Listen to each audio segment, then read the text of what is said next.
बिस्मिल्लाहिर्रहमानिर्रहीम, अस्सलाम वालेकुम। होता है शब व रोज़ तमाशा मेरे आगे। मैं हूँ अयाज़ अकबर यूसुफ़ज़ई और आप देख रहे हैं तमाशा। नाज़रीन, चेयरमैन तहरीक इंसाफ इमरान खान साहब ने कल शौकत खानम हॉस्पिटल से एक प्रेस कॉन्फ्रेंस की, जिसमें उन्होंने एक मरतबा फिर इल्ज़ाम आयद किया कि मेरे ऊपर जो कातिलाना हमला है इस पर वज़ीर आज़म पाकिस्तान शहबाज शरीफ, वज़ीर दाखिला राना सनाउल्लाह और एक आला सिक्योरिटी एहलकार जो हैं वो इसमें जो है वो शामिल हैं। उनकी मुशावरत से या उन्होंने एक प्लान बनाया था और उस प्लान के तहत जो है मुझ पर यह हमला हुआ। इस हवाले से काफ़ी ज़्यादा कंट्रोवर्सी सामने आ रही थी और उन्होंने एक बहुत बड़ा ये इल्ज़ाम आयद किया है। इस हवाले से उन्होंने कोशिश की है कि थाना सिटी वज़ीराबाद में वहाँ पर एक दरख्वास्त भी देने की कोशिश की, लेकिन अभी तक वो दरख्वास्त एक्सेप्टेबल नहीं हुई। ताहाल इस वाक़े को आज तीसरा दिन है, अभी तक इस वक़ूअ की जो है अभी तक FIR नहीं हो सकी। उसके हवाले से एक नई कंट्रोवर्सी ये है कि वज़ीर आला पंजाब परवेज़ इलाही और जो साबिक़ वज़ीर आज़म इमरान खान साहब अब आमने सामने हैं। इस पर भी हम बात करेंगे। फिर इन तमाम इश्यूज़ पे कल रात को लेट थोड़ा सा ISPR का बड़ा एक सख्त मौक़िफ़ आया है, उस पर भी हम बात करेंगे और हुकूमत का इस पर एक बहुत सख्त मौक़िफ़ आया है। ये तमाम चीज़ों पे हम बात करेंगे। सबसे पहले हम बात करते हैं कि जब कातिलाना हमला हुआ या फायरिंग हुई उसके बाद ये इमरान खान साहब की पहली अपीयरेंस थी TV के ऊपर। उन्होंने कल 4 बजे का टाइम दिया, फिर वो 5 हुआ, फिर फाइनली तकरीबन 6 बजे के आसपास ये प्रेस कॉन्फ्रेंस हुई और शौकत खानम से हुई। एक तो ऊपर उनके ऊपर ये भी बड़ी कंट्रोवर्सी आई है कि शौकत खानम एक रफ़ाई इदारा है और एक ऐसा इदारा जो कि अवाम के चंदों से बना है, वहाँ पर सियासी पॉलिटिकल प्रेस कॉन्फ्रेंस करना जो है वो उनको ज़ेब नहीं देता। ये मैं नहीं कह रहा, ये उनके पॉलिटिकल मुखालफिन ये बात कर रहे हैं कि आप एक ऐसे रफ़ाई इदारे को जो आपने एक रफ़ाए आमा के लिए खोला था और आप कहते हैं कि वो सियासी नहीं है, गैर सियासी है, और आपने ये भी कहा कि ये लोगों के चंदों से बना है, फिर आपने उसको अपने मकासद के लिए इस्तेमाल किया। ये अपोजिशन कह रही है, या अपोजिशन तो मैं नहीं कह सकता, आपके सियासी नाकिद या सियासी मुखालफिन ये बात कर रहे हैं। तो ये इस हवाले से खान साहब को बड़ी इस वक्त जो है वो एक तनकीद का सामना है कि आपने शौकत खानम का प्लेटफॉर्म क्यों इस्तेमाल किया। आप थोड़ी देर वेट कर लेते या सरकारी अस्पताल में जाके बात कर लेते या फिर बाहर आके बात कर लेते, फील्ड चेयर पे हॉस्पिटल के बाहर आ जाते, लेकिन आपने शौकत खानम के रिसोर्सेज इस्तेमाल किए, उनका हॉल इस्तेमाल किया, उनकी बिजली इस्तेमाल की। कुछ भी है लेकिन है तो रफ़ाई इदारा। तो उस हवाले से उन्होंने कहा कि आपने जो है ना वो शौकत खानम को कंट्रोवर्शियल बना दिया। अब लोग अगर कल शौकत खानम के बारे में बात करेंगे तो फिर आप कहेंगे जी कि जी शौकत खानम को ये मुतनाज़ा बना रहे हैं, एक रफ़ाई इदारा है। तो ये तो खान साहब आपने वैसे ऑनेस्टली जो है वो आपने ख़ुद ये चीज़ की शुरुआत कर दी है। एक तो ये है। दूसरी, उस प्रेस कॉन्फ्रेंस में उन्होंने काफ़ी सख्त किस्म के अल्फाज इस्तेमाल किए, उन्होंने इल्ज़ामात आयद किए और हमारे दिफाई इदारे को या इस्टेब्लिशमेंट को या हमारे आर्मी को उन्होंने बहुत ज़्यादा तनकीद का निशाना बनाया और बग़ैर किसी सबूत के उन्होंने इल्ज़ाम आयद किया कि वज़ीर आज़म पाकिस्तान, वज़ीर दाखिला राना सनाउल्लाह और एक आला सिक्योरिटी एहलकार जो है ऑफिसर जो हैं उनका नाम लेते हुए कहा कि उन्होंने प्लानिंग की है। और मुझे पता है क्योंकि मैं 3.5 साल वज़ीर आज़म रहा हूँ, तो मुझे क्योंकि मेरे वहाँ पे अंदर लोग हैं तो वो मुझे बताते हैं। वैसे हैरत की बात है कि हमारी इंटेलिजेंसिया इतनी कमज़ोर है कि वो अपनी अंदर की बात, अगर ये प्लानिंग सो कॉल्ड हुई भी है तो उन्होंने अपनी प्लानिंग जो है वो बाहर किसी को बता दी, क्योंकि अब he is no more prime minister. तो फिर उन इंटेलिजेंस इदारे के अंदर वो लोग कौन है जो कि अगर खान साहब सच्चे हैं, खान साहब को किसी ने बताया, तो एक तो उनको ये बात बताने वाले जो हैं उनके साथ जो है वो कौन लोग हैं। अगर ये गलत है और खान साहब झूठ बोले तो उसका भी जो है वो इस बात तक पहुंचना चाहिए। फिर कौन से लोग उनसे राब्ते में, ये भी बात होनी चाहिए। ये प्लानिंग हुई है कि नहीं हुई, इसका भी फिर अब जो है लगे हाथ, अब इसको भी प्रोब कर लेना चाहिए कि कौन ये वाकई प्लानिंग हुई है कि नहीं हुई। तमाम मामले पहले खान साहब कहते 4 लोग हैं, वो 4 लोग कौन थे मुझे तो पता है वो किन की बात कर रहे हैं, मैं उनका नाम नहीं लेना चाहता। मैंने वो 4 लोगों का नाम जो है टेप रिकॉर्ड करके पाकिस्तान से बाहर भिजवा दिया। अब कहते हैं ये वो 4 लोग ये नहीं हैं जो मुझे मारना चाहते हैं, वो 4 लोग और हैं, ये 3 लोग हो रहे हैं। अब ये तकरीबन 7 लोग हो गए जो खान साहब को मारना चाहते हैं। तो 7 लोग अब खान साहब को मारना चाहते हैं, अब बड़ा मसला बन गया है। दूसरी बात ये कि एक और कंट्रोवर्सी है कि जब ये इंसिडेंट हुआ तो कोई कहते हैं खान साहब को 1 गोली लगी है, यास्मीन राशिद साहबा कहती हैं कि 2 गोली लगी हैं। कल खान साहब ने दोनों पाँव पे पट्टियाँ बांधी थी, 4 गोलियाँ लगी हैं। तब गोलियाँ 4 हो गई हैं। फिर उसमें एक और गार्ड है जिसको 9 गोलियाँ लगी हैं। फिर उसमें एक और मौज़म है, उसको भी गोली लगी है। उसमें फिर बाकी भी जो वो है अपना चट्ठा साहब, उनको भी गोली लगी है। फिर एक राशिद है, उसको भी गोली लगी है। तो ये कितनी गोलियाँ थी, क्योंकि वो तो लड़का कहता है जिसको पकड़ा गया कहता है 9 ही गोलियाँ हैं, और जो गोलियों की आवाज़ें भी आ रही हैं, ब्रस्ट है, अगर ब्रस्ट भी है, पिस्टल की ब्रस्ट में 9 गोलियाँ हो सकती हैं, 8 गोलियाँ हो सकती हैं। वो क्लाशनिकोव थोड़ी था कि जो है वो 30-35 गोलियाँ उसने छोड़ दी हों। तो जो DPO गुजरात हैं वो ये कहते हैं कि हमें मौके से जो है वो 9 खोल जो हैं वो पिस्टल के मिले हैं 9mm के, और बाकी जो है वो हमें 2 खोल जो मिले हैं वो SMG के मिले हैं। अच्छा, ये भी कहा जा रहा है कि जो SMG वाले खोल हैं वो जो खान साहब के अपने गार्ड है उन्होंने फायर किया। वो जो मौज़म है वो ये भी कहा जा रहा है मुबैना तौर पर कि वो मौज़म जो है उसकी शहादत जो हुई है वो खान साहब की गार्ड की फायर से हुई है।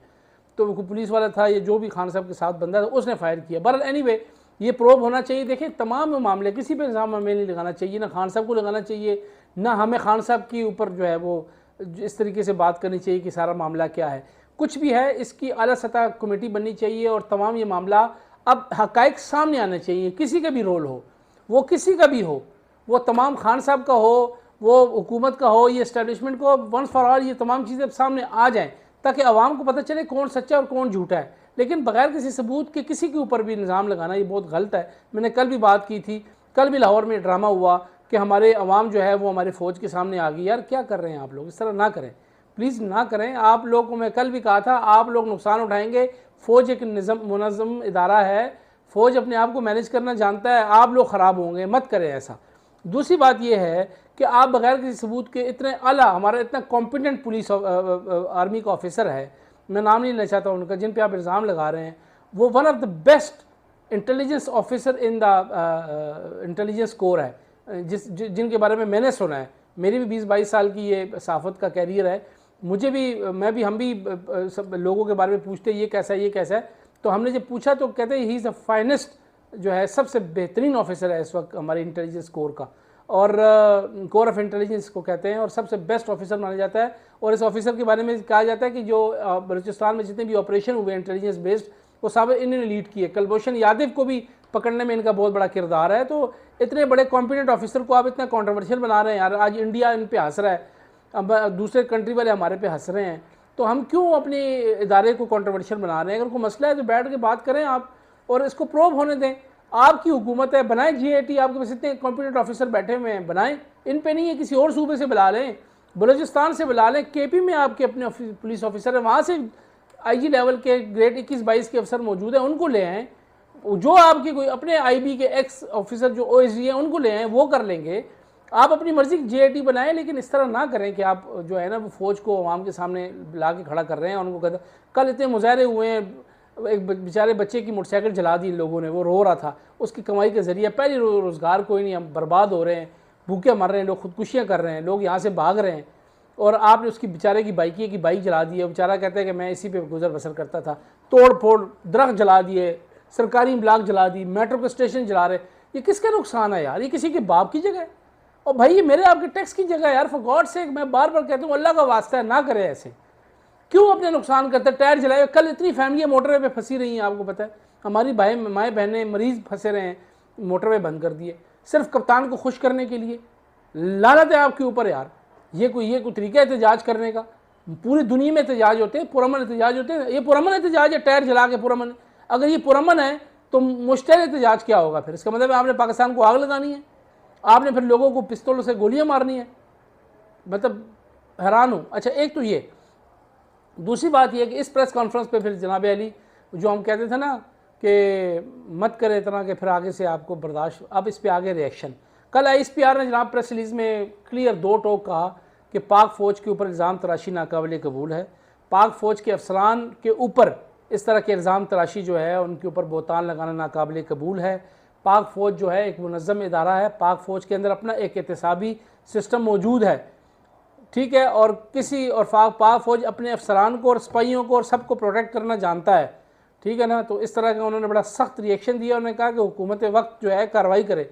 तो हमारे पास इतलात ये है कि हुकूमत वक्त ने बाज़ाब्ता तौर पर इस पर अब जो है वो मुशावरत शुरू कर दी है। जो फ़ौज के ख़िलाफ़ जो आप एंटी स्टेट एक्टिविटी शुरू हो रही है ना, वो अब उसके ख़िलाफ़ जो है उन लोगों के ख़िलाफ़ घेरा तंग हो रहा है। अब बाकायदा तौर पर उनके ख़िलाफ़ ऑपरेशन शुरू होने लगा है और वजारत कानून इस पर कोई ना कोई अब कार्रवाई शुरू करने लगी है।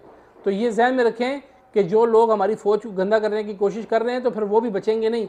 चुप करके अपना कारोबार करें, अपने बच्चों के लिए 2 वक्त की रोटियां बनाएं, खान की TC करना बंद करें, ठीक है ना। ये जो TCयाँ कर रहे हैं ना आप लोग, इससे आपको कोई हासिल वसूल कोई नहीं होना। मेहरबानी करें और लेट देम फेस जो ये कर रहे हैं, जो ये उनको करने दें, मेहरबानी करें। आप अपने ऊपर जो है ना अपने अपने बच्चों के ऊपर जुल्म ना करें। 2 वक्त की रोटी जो है वो कमाना इस वक्त मुसीबत बनी हुई है, और आप लोग मुंह उठा के जनाब लोगों को आपने रोडों पर ऊपर ले आए, वो खुदा का खौफ करें थोड़ा सा। और दूसरी बात इस वक्त ये है कि हुकूमत ने इस पर फुल फ्लेज जो है अब कार्रवाई का सोच लिया है। अब कार्रवाइयाँ होंगी, पर्चे भी होंगे, आपको फेस भी करना पड़ेगा। और सबसे बड़ी बात यह है कि हम गरीब लोग हैं, 2 वक्त की रोटी कमाएँ, ये फजूल चीज़ों में अपने आप को ना डालें, और इसकी आला सतह इंक्वायरी हो। जो लोग इसमें जो है वो कसूरवार हैं, बिल्कुल उनको सज़ा मिलनी चाहिए, वो वज़ीर आज़म ही क्यों ना हो। मैं इस हक़ में हूँ, लेकिन बग़ैर किसी सबूत के इसके ऊपर किसी को सियासत नहीं करनी चाहिए। और खान साहब ने कहा लॉन्ग मार्च जो है मैं ठीक हूँगा तो फिर निकलूँगा। चलें ठीक है, लॉन्ग मार्च जो है मुलतवी हो गया है, खान साहब जब ठीक होंगे तो फिर निकलेंगे, तो फिर इस्लामाबाद की कॉल देंगे, फिर देखते हैं क्या होता है क्या नहीं होता। बट फ़िलहाल तो लॉन्ग मार्च नहीं हो रहा। अब सुकून करें, और लोग जो हैं वो ज़ीरो ख्वार और रोडों के ऊपर आज फिर एहतजाज हो रहे हैं, कल भी होते रहे हैं, फिर भी होते रहेंगे, होते रहे। जिन लोगों को अपना ख्याल नहीं है, 2 वक्त की रोटी नहीं कमानी, वो करते हैं रोडों पर टायर जलाएं, एक दूसरे बहन भाइयों की चीज़ें तोड़ें, किसी के मोटरसाइकिल को आग लगाएं, किसी की गाड़ियों को आग लगाएं, क्योंकि ये इंडिया से आए हैं ना, पाकिस्तानी तो इसमें कोई भी नहीं है। तो आप अपना दिल की भड़ास निकालें, क्योंकि आपको ये अंदाज़ा नहीं है कि ये एक बच्चे की या एक बंदे की मोटरसाइकिल बेचारे ने किस तरीके से कमाई होगी। एक बंदे की गाड़ी को आप नुकसान पहुंचा रहे हैं, वो गाड़ी उसकी पूरी ज़िंदगी कमाई है। एक रेहड़ी वाली की रेहड़ी जब आप तोड़ते हैं, आपको नहीं पता कि उस रेहड़ी के साथ कितने लोगों का रिस्क वाबस्ता है।